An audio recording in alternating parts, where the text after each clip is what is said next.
Hi, I'm Lavena. 3 days before the wedding, they sat me down like I was a burden they were finally about to unload. His mother pushed a prenup across the table, smiling like it was already signed. "Sign it," she said, "or the wedding's off." He didn't argue, didn't flinch, just stared at his hands and whispered, "You should probably sign it." They thought I had nothing, no voice, no power. But I had $79 million and a plan. So before we begin, tell me, what time is it where you are? And have you ever had to smile while being silently gutted by the people who claimed to love you? Because this isn't a love story, it's an autopsy. And it starts right here. I didn't cry, not a tear. I simply walked out of that dining room like I had already won. My heels tapped softly against the marble floor as I moved toward the guest restroom, holding the leather envelope as if it were something sacred, though everything about it felt dirty. My reflection met me in the mirror, calm and composed, but my hands trembled. I placed the envelope on the counter and stared at it. Then I laughed, quiet, bitter. So this was how they played.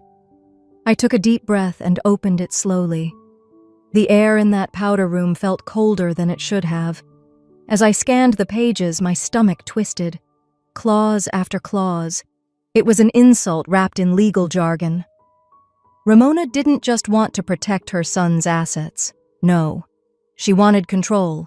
Full control. Every word dripped with contempt.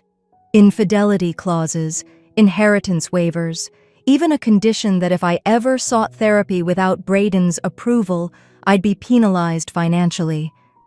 I could almost hear her voice saying, "We can't have you acting unstable."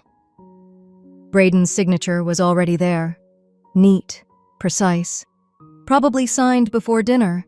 Probably before he picked me up tonight with that faint smile like everything was fine. I felt my breath hitch. This wasn't just a document. It was a declaration of war. I pulled out my phone, my real one, and turned it off. Then I reached into my clutch for the backup burner I kept, just in case. Call it paranoia. Or maybe I'd just learned the hard way. Always be ready. I dialed, 1 ring, 2. Then, "You better not be calling me from a closet in that mansion," my lawyer, Joanna, muttered. "Tell me you didn't just get a prenup." "I got it," I said. Hand-delivered. Mid-dinner. I heard her sigh. "Talk to me." As I spoke, I kept my voice low and my back straight. I outlined every page I'd scanned. She asked the right questions. I gave her the right answers. We weren't shocked, just disgusted. "They think I'll sign it," I said, like it's nothing. There was a pause. Then Joanna said something that stayed with me. "They've underestimated you. Again. Let them." We hung up. I stared at the phone in my palm, heart pounding. Then I slid the prenup back into its envelope and took a moment to breathe. The mirror still held my gaze. I smoothed my dress, touched up my lipstick, and walked back out. The dining room buzzed with polite conversation, but when I stepped in, a hush followed me to my seat. Ramona's eyes tracked my every move. Braden avoided looking at me altogether. I sat down slowly and picked up my napkin. That's when I folded it, carefully, deliberately, into a daisy.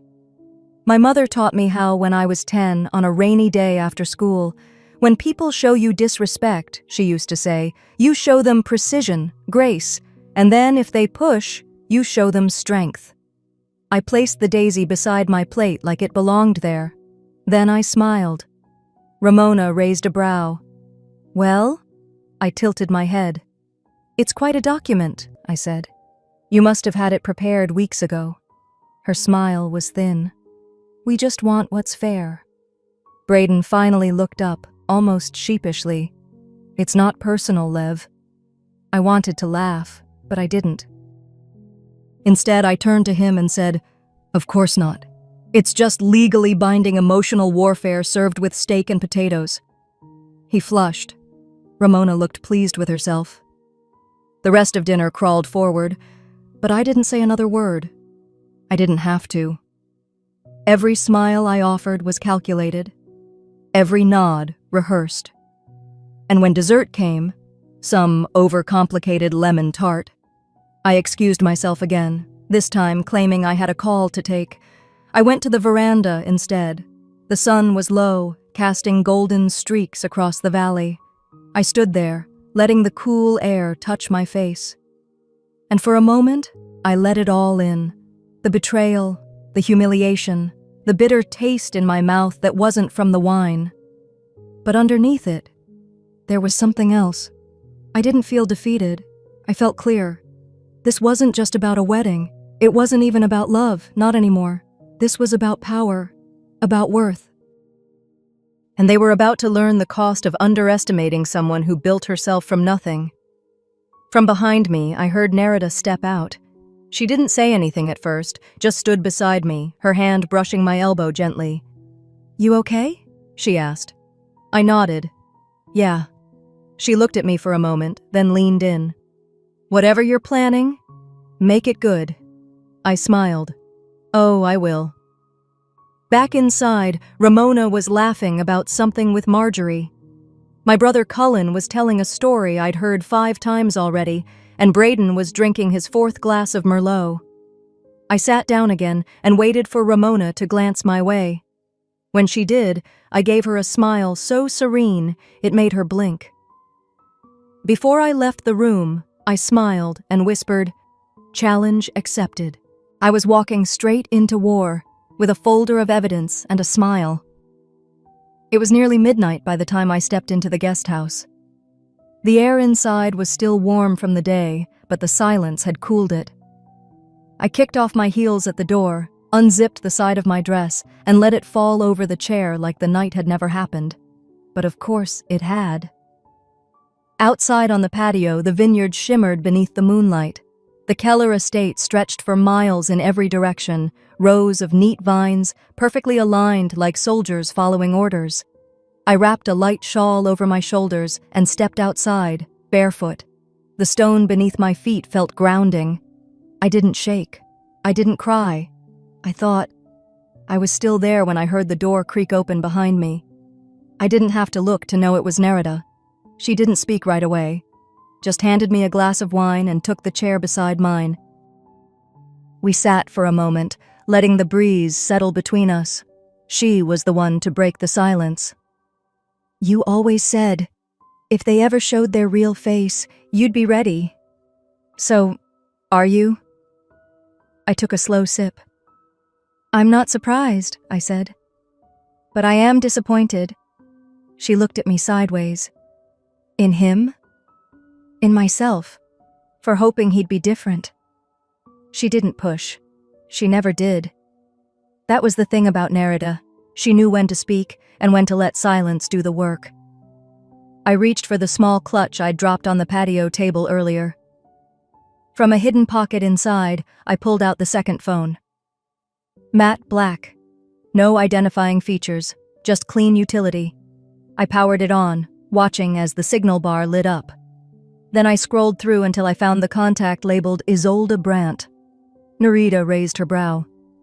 "Still using that name?" I smiled. "She told me once, if you're not planning for the worst, you're already behind." The phone buzzed twice before a voice picked up. "You're calling early," Isolde said. "Late, technically," I replied. "I need to activate the counter contract, the one we drafted last December." There was a pause. "He signed something tonight, didn't he? His mother handed me the prenup like she was delivering a pizza." "Tell me you didn't sign." "Of course not," I said, a little sharper than intended. Then I softened. "But I read every word." She chuckled dryly. "Good. Then you'll know we anticipated almost all of it. The assets clause, the therapy stipulation, the inheritance gag order. It's textbook manipulation." "I want to escalate," I said. "Quietly. No scorched earth. Not yet." Isolde was quiet for a beat. We've got the revised agreement ready. If he agrees to it, we move forward.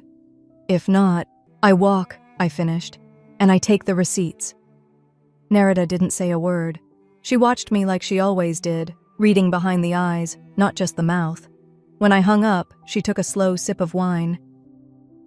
"You're not hesitating," she said. "I've been hesitating for months," I answered. "Just not out loud."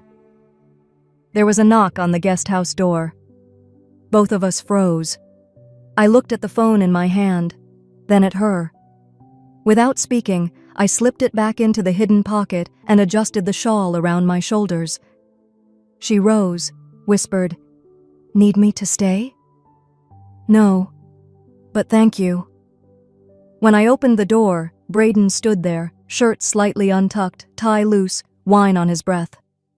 "Hey," he said sheepishly. "I was hoping you weren't asleep yet." I stepped aside. "I'm not." He walked in slowly, his gaze scanning the room like he was looking for something, maybe guilt, maybe a reason not to feel it. "I just wanted to say I'm sorry," he muttered. "About earlier. My mom, she didn't mean to scare you. She's just, you know how she is." I stayed quiet, let the silence stretch. He rubbed the back of his neck. "It's not like I wanted to do that. It's just, she's always been the planner. She thinks she's protecting me." "From what, exactly?" I asked, voice flat. He didn't have an answer. Or maybe he did, but he knew it wasn't one he should say out loud. "I mean, we're still good, right?" he asked. "You and me?" I looked at him, really looked. And for the first time in a long while, I saw him. Not the man I thought he was, not the life I thought I'd have, but the boy he still was. Afraid of conflict, afraid of truth, addicted to comfort. I gave him a small smile, just enough to keep the mask on. "We're fine," I said. "For now." He nodded, like that was enough. He walked toward the door, mumbling something about an early start tomorrow. I watched his back, his slouched posture, the slight stagger in his step. Before he pulled the door closed behind him, I caught his reflection in the glass. Still convinced I was the one chasing this wedding, and I waited until I heard his footsteps fade down the gravel path before I moved again. Still chasing the wedding? He really believed that.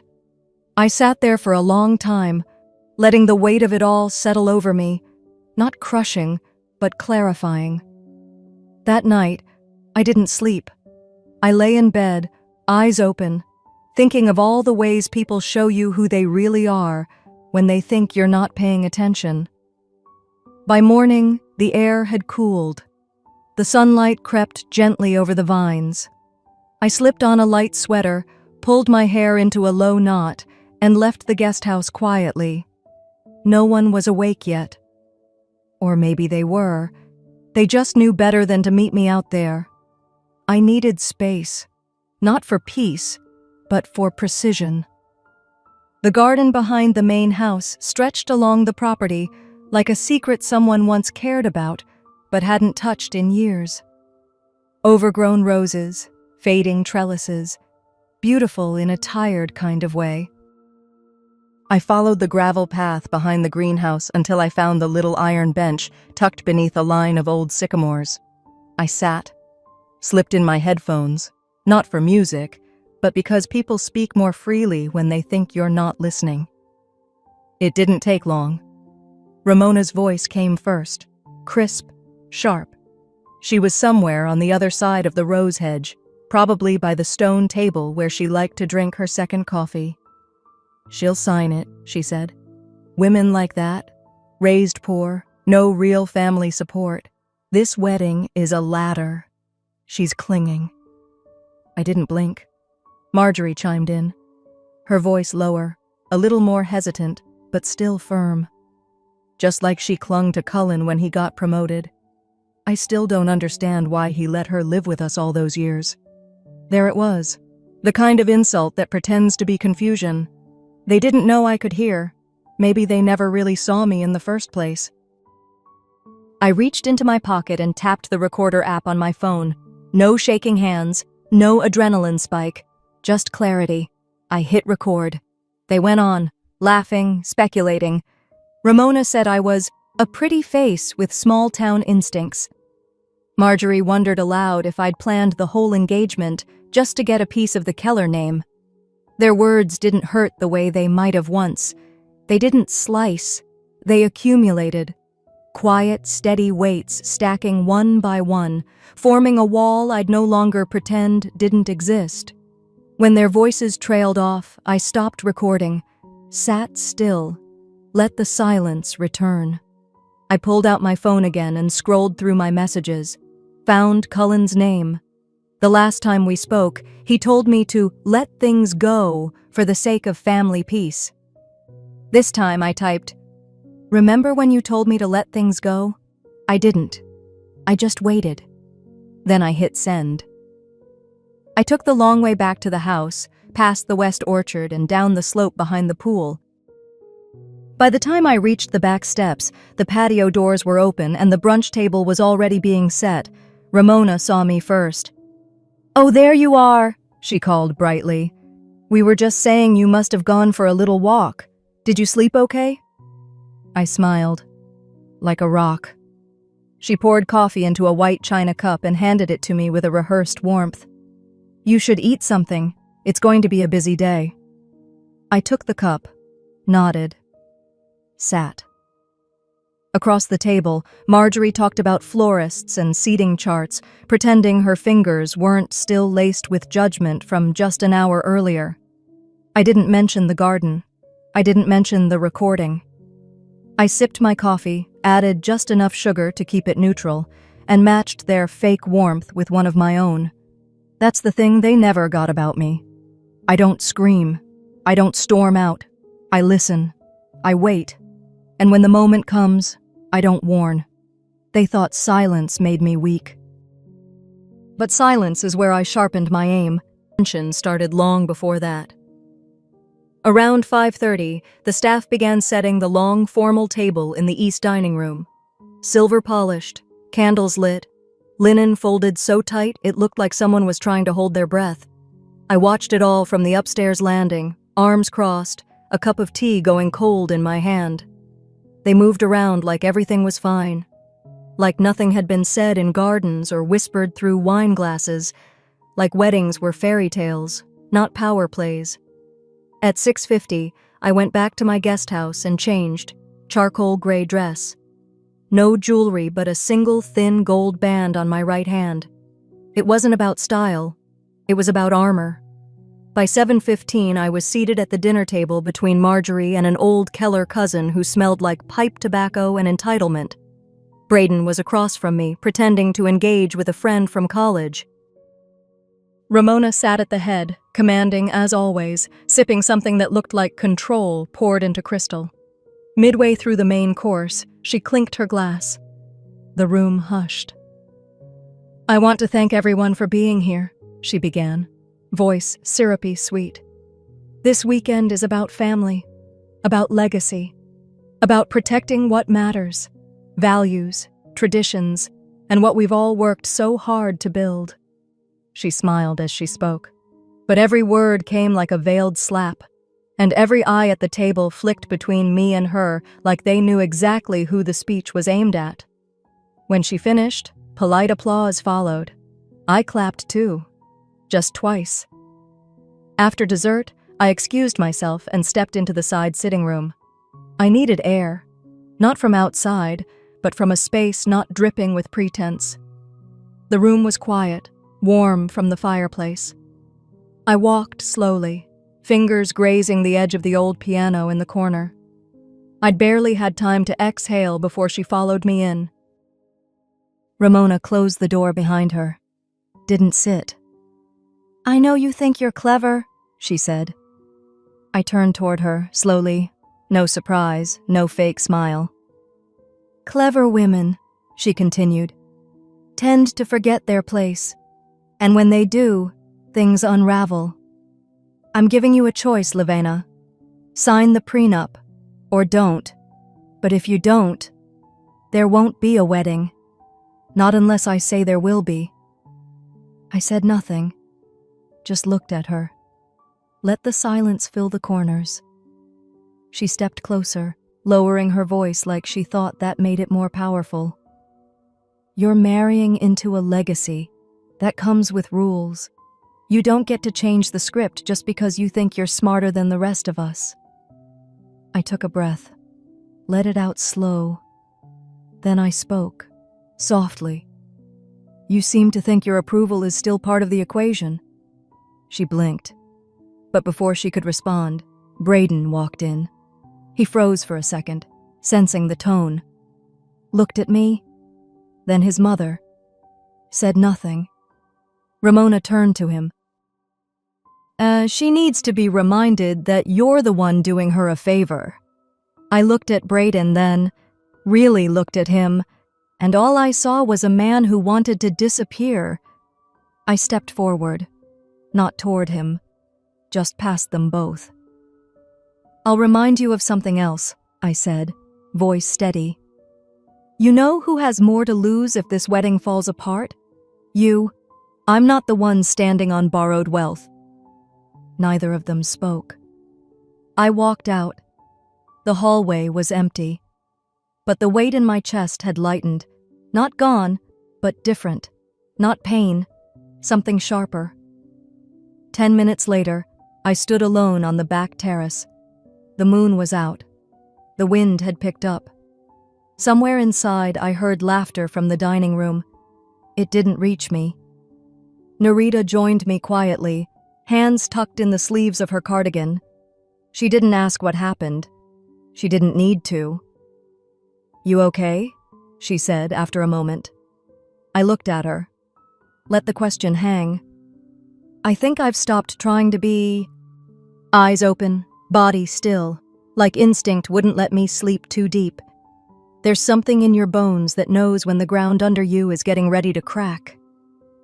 I slid out of bed, pulled a robe around me, and stepped onto the small balcony off the guest room. The vineyard looked different in the early light, quieter, softer, but not peaceful. More like the kind of quiet you get before a courtroom door opens. Below, just past the hedge that lined the gravel path, I heard voices. 2 of them, familiar. I didn't mean to listen, I really didn't, but I also didn't walk away. Ramona's tone was sharp, clipped like she'd been waiting for someone to ask her to speak her mind. She's not your equal, Braden. You know that. Women like her, they come with hunger, not love. There was a pause. Braden didn't interrupt. She continued. She's using you. And you're not blind. You're just too weak to admit it. Still, nothing from him. Then I heard his voice, low, tired. Maybe, but I can't handle another scandal. If she walks, it'll look like I failed again. Failed again. Not hurt, not lost, not loved. Just failed. She won't walk, Ramona said, her voice flat. Push harder. She'll cave. I didn't even realize my hands had gripped the railing until my fingers started to ache. Through that whole exchange, he never once said my name, never once defended me. Not even a mutter about who I was, what I meant to him, or what I'd given up to stand by his side. Just silence. And something in me, something fragile and stupid and leftover, died right there on that balcony. I stood there until the voices faded and the kitchen staff started moving through the yard with trays and linen napkins, too polite to look up and wonder why I hadn't come down yet. Eventually, I went inside, changed clothes, and made my way to the breakfast hall. The dining room smelled like citrus and butter. Narita gave me a look when I walked in, quiet but knowing. I didn't say a word, just poured myself a cup of coffee and took the seat farthest from the windows. Braden was already there, flipping through a printed draft of our vows like it was just another checklist item. He smiled when I sat down. Hey, babe. Want to go over these together after breakfast? I looked at him, really looked. His shirt was crisp. His smile was easy. He looked like a man on schedule, a man keeping appearances. I nodded once, didn't speak. He didn't notice the difference, or maybe he did and chose not to. Nerida leaned in a little from across the table, speaking just loud enough for me to hear. You're not going to let them get away with this, are you? I didn't answer, not right away. I just looked at the slice of melon on my plate, the delicate arrangement of cutlery, the fake perfection of it all. Then I said, without blinking, not anymore. I stood up. Braden was mid-sentence about seating charts. I think the ushers should double as groomsmen. Saves space. I walked away while he was still talking. Didn't say excuse me. Didn't offer a smile. I just stood. Turned. Left the room. Behind me, I heard the sudden scrape of a chair leg against the floor, and someone saying my name like a question. But I kept walking. And as I walked, I realized something. It wasn't just the wedding I was walking away from. It was every apology I'd forced myself to accept. Every moment I stayed quiet to keep peace. Every time I thought love was about swallowing truth to stay desirable. No more. That morning, I stopped rehearsing for a wedding and started preparing for a war. Draft of the vows and wrote a new one. Just one line. I owe you nothing. Then I closed the laptop, stood, and let the silence stretch. The kind of silence that fills a room when you've finally made peace with the truth. Not the one you're told to believe, but the one that's been staring you in the face for years. By early afternoon, a knock came at the suite door. Nerida opened it before I had the chance. One of the Kellor assistants stood stiffly, hands clasped. They're ready for you downstairs. Final prenup signing. Ramona said. I nodded before she could finish. I'll be down in 10. The assistant turned and walked off, relieved not to have to linger. Nerida closed the door gently behind her, then turned to me. You're really going to sign it? I walked past her, opened the closet, and pulled out the same dress I wore the day I met Braden's father, an understated navy, simple neckline, no frills, a dress for women who don't beg to be seen.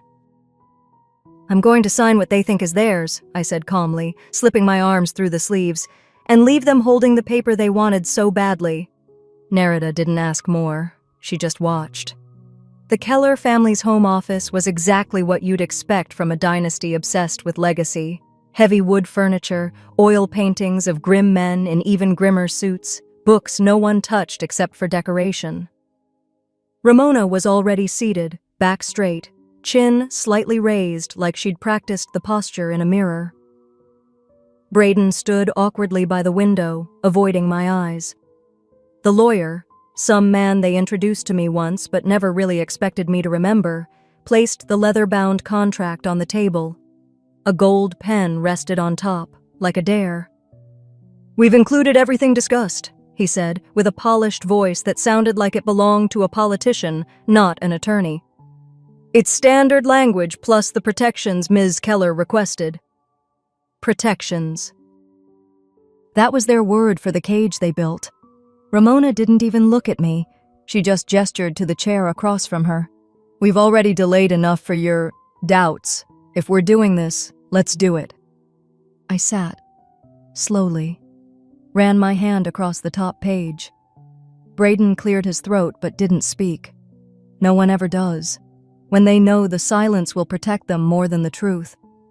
I flipped through the contract. My fingers moved deliberately, page by page. I paused once or twice, furrowed my brow just enough to look unsure. I let my breath hitch on a clause about property. I let the room believe I was stalling out of fear. And then, half a second longer on page 7, I reached the insert. They didn't notice. Not Ramona, who was watching my face instead of the paper. Not Braden, who never looked up from his shoes. Not the lawyer, who assumed every line in front of me was one he'd written himself. But there it was, slipped in days earlier, notarized by someone who didn't carry the Keller name. One sentence. My sentence. a clause that voided the agreement in its entirety if coercion or misrepresentation could be proven by third-party evidence, a clause that tied it to the Kellor assets, not just the marriage, a clause I'd written under the guidance of someone who actually had my best interest at heart. I took the pen, signed cleanly. "Done," I said, sliding it forward. Ramona smiled like someone who thought the chessboard had just cleared. Later, back in my suite, I kicked off my heels and poured myself a glass of water. Narita stepped in, arms folded. "You signed it?" I nodded. "I did." There was a beat of silence. Her eyes searched mine. "You sure about that?" I walked to the desk, picked up the leather folder I'd used earlier, and held it up. "I signed what they gave me," I said, voice even. "But what they gave me wasn't what they thought." She blinked. "I rewrote it. They just haven't realized yet." Outside the window, laughter floated up from the patio, probably Braden's sister and a few cousins, already drinking champagne like nothing was wrong. But everything was wrong, and I wasn't correcting it anymore. I was preparing to expose it. Not because I forgave her, because I pitied how little she understood what was coming. I wore that smile like armor through the hours that followed. They moved me through the banquet hall, sat me at the head table, poured my glass without asking. Every face turned to me expecting grace, gratitude, some polished version of joy. But I wasn't giving them joy. I was giving them silence, stillness, that quiet just before thunder splits the sky. By 7, the room filled up. Extended family, college friends of Braden's I never met, out-of-town guests I'd only seen once, the kind of people who remember which designer you wore but not what you said. I nodded politely, exchanged pleasantries, laughed when I needed to. Ramona stood across the room in a champagne-colored gown, one hand on Braden's shoulder like she still owned him. Braden smiled at guests, looked polished, presentable, but he never looked at me. The room dimmed slightly as dinner was served.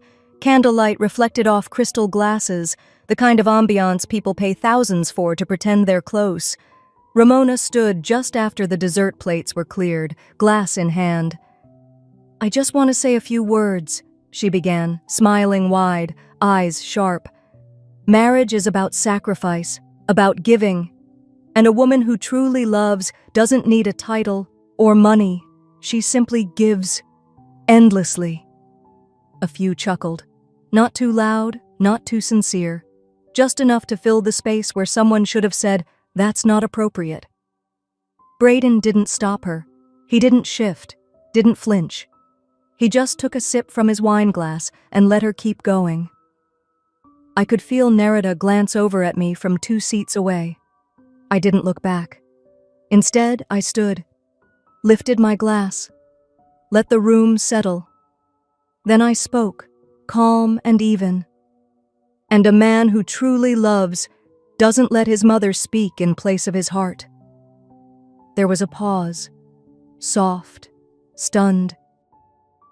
"I've learned a lot about love this week," I went on, "especially who doesn't deserve mine." Silence. No clinks of forks. No quiet coughs to soften the moment. Even the air felt like it stopped moving. Ramona's smile barely cracked, but her knuckles were white around the stem of her glass. I raised mine slightly, then took a sip, and walked away. I heard my name, once, softly. Probably Braden, maybe someone else. But I didn't turn. I pushed the heavy door to the hallway open and stepped out, the sound of my heels against the marble floor the only thing following me. Ramona caught up within 30 seconds. "What exactly are you trying to do?" Her voice was low but shaking. I turned to face her. "I'm done waiting to be respected," I said, meeting her eyes. "You'll understand what that means soon." I left her standing there, alone. When I reached the suite, the weight of the day didn't crash down on me. It settled, like something I'd expected, maybe even welcomed. Narita came in 15 minutes later. She didn't knock. just came in, closed the door behind her, and stood silently for a moment. She saw the fireplace lit. The prenup copy, their copy, burning slowly in the flames. "You're not scared anymore," she said quietly. I didn't respond right away, just watched the edges of the paper curl, darken, turn to nothing. "No," I said finally, "just sharpening my aim." She stepped closer, her presence calm but steady. I could feel it, something shifting, like gravity itself had turned just a little, just enough to pull everything into a new direction. The next morning wouldn't be about flowers or dresses. It would be about exposure, stepped off the stage of that dinner, and I knew every smile they gave me that night would curdle by morning. At sunrise, I stood by the window of the suite. The estate grounds stretched out below me, manicured and smug. The air was still, too still, the kind that creeps into your lungs and dares you to exhale first. I didn't wear white. I wore a soft robe in steel gray, the fabric heavy on my skin. Narita brought me tea, the kind she always made when I looked like I was holding too much in my chest. She didn't ask questions. She didn't need to. She knew the clock had started ticking. Ramona arrived just before 8. She didn't knock, just let herself in, her heels echoing across the marble like she was entering her own ballroom. She gave me that polite smile, the one polished enough to pass inspection, but soulless enough to mean nothing. "Tea?" I offered, motioning to the empty chair across from mine on the balcony. She hesitated, then sat. Her gown was cream silk, expensive, loud in its quietness. We sat in silence for a while, staring out over the lawn. From a distance, you could hear the early rehearsals, violinists warming up, the wedding coordinator yelling softly into a headset. Ramona sipped once, then said, "At least today won't have surprises." I smiled. Then there was a knock at the suite door. Narita opened it, glanced back at me. Her face didn't change, but she stepped aside. A man in a dark suit entered, calm, pressed, and purposeful. I stood. "Ramona, this is Mr. Halverson, my attorney." Her teacup halted midair. He stepped forward and handed her a sealed envelope. No flourish, no threat in his tone, just a delivery. She opened it. Her fingers shook. "This," Mr. Halverson said, "is a petition to void the prenuptial agreement on the basis of coercion, intimidation, and fraud." Ramona's throat moved, but no words followed. "We have recordings," he continued, "of your direct threats. We have the independent notarization of the revised clause. Should this proceed to court, your family's assets will be subject to review, and if necessary, public scrutiny." She gripped the envelope so hard I thought it might rip. "Of course," he added, "this can stay private, if you walk away." Braden walked in just then. He looked like someone had told him to smile and hadn't explained why. "What the hell is this?" he asked, glancing at the papers in his mother's hands. Ramona couldn't speak. Mr. Halverson turned slightly toward Braden. "Legal due diligence. Nothing more." Braden looked at me like I'd just detonated a building. "You're going to destroy everything." I held his gaze. "No," I said. "You already did that. I'm just signing the paperwork." And I did. In front of both of them, I signed my name at the bottom of the form. Slowly. Clearly. Like someone signing a death certificate, only this time it wasn't mine. But Ramona wasn't done. She reached into her clutch and pulled out a manila folder. With practiced elegance, she slid it across the table. "A psychiatric evaluation," she said, too sweet. "We thought it best to have on record, in case the press starts asking questions after the wedding." My hands didn't move, but my stomach clenched. "Claiming emotional instability, manipulative behavior, narcissistic traits," she added, smiling like it was a favor. Mr. Halverson leaned in, picked up the folder, and began to scan it. He frowned. That's when the door burst open again. Narita stepped in, holding a slim tablet in one hand, a stack of papers in the other. "You might want to be more careful where you steal from," she said to Ramona. Ramona blinked. "Excuse me?" Narita walked forward and held up the tablet. "That report you just tried to submit? It uses my clinic's letterhead." Down to the watermark. Silence. "And unless you somehow gained access to our private patient template, without a license, without a file, and without a medical interview, you've just committed felony fraud." Ramona paled. "I've already sent the forensics to my legal team," Narita said. "I'm sure they'll enjoy their Sunday." Braden looked between us like he'd wandered into a storm without a raincoat. Ramona finally spoke, quietly, bitterly. "You think this makes you righteous?" I looked at her, voice steady. "No, it just makes me free." The sun kept rising. The guests kept arriving. They clapped when I walked down the aisle. But they didn't know what they were clapping for. Jazz curling through the corners of the reception hall like it was trying not to wake anyone. Silverware clinked lightly. People laughed in short bursts, too polite to be real, too nervous to be ignored. The air was full of things no one dared name. I sat at the head table in that same steel gray gown. My hands rested lightly in my lap, my fingers folding and unfolding the edges of a linen napkin I hadn't realized I'd picked up. The same shape. A leaf. The very one Ramona had smirked at back on the first day. "That's not how we fold napkins here," she'd said. I didn't respond then, just unfolded it, smoothed it out, and quietly did it my way again. Now it sat between my palms like a memory. Braden appeared to my left, standing just behind my chair. I felt his shadow before I heard his voice. "Why didn't you just leave?" he asked, low and brittle. I looked straight ahead. Because silence was never surrender. It was strategy. I didn't say that aloud, but I turned to him and said the next closest truth I could bear to say aloud. "Because leaving would have let you think you won." He didn't sit.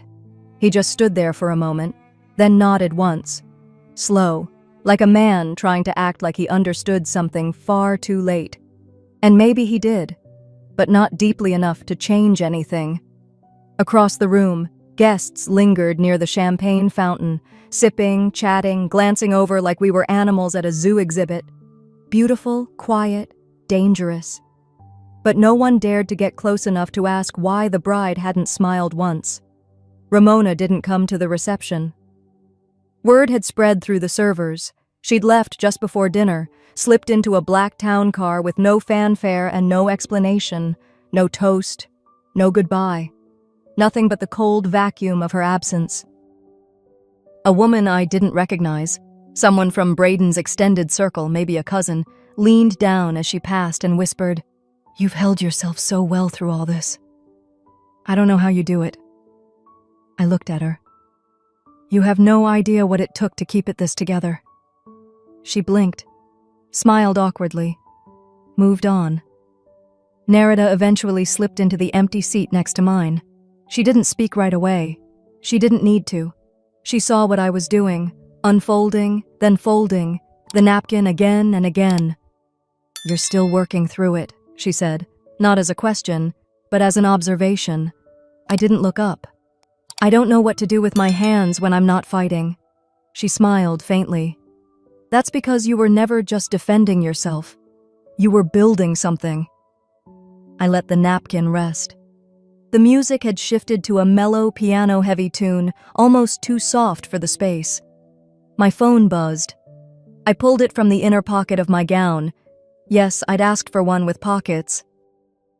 No one thought to ask why. I didn't offer. Voicemail. Unknown number. I hesitated, then played it. It was her. My sister. Her voice crackled, like it was trying to push past years of silence. "I heard about the wedding," she said. "I don't know what happened, but I'm proud of you. I never said it before. I should have. That's all. No drama, No apology. Just enough. Later that evening, after most of the guests had left and the lights had dimmed, I stepped outside onto the patio. The air had cooled, dusk stretching long shadows across the stone. I was barefoot, heels discarded somewhere near the dance floor, and still holding that same napkin. The leaf, the shape Ramona once mocked, now felt like the only honest thing in the room.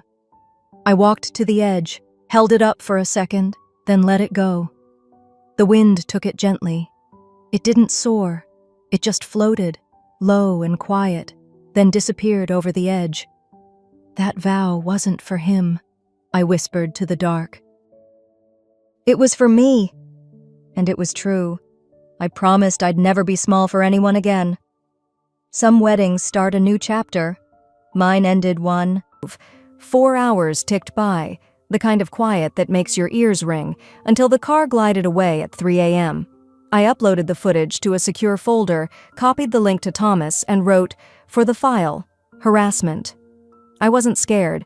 I was documenting the next piece of evidence. What I didn't know was that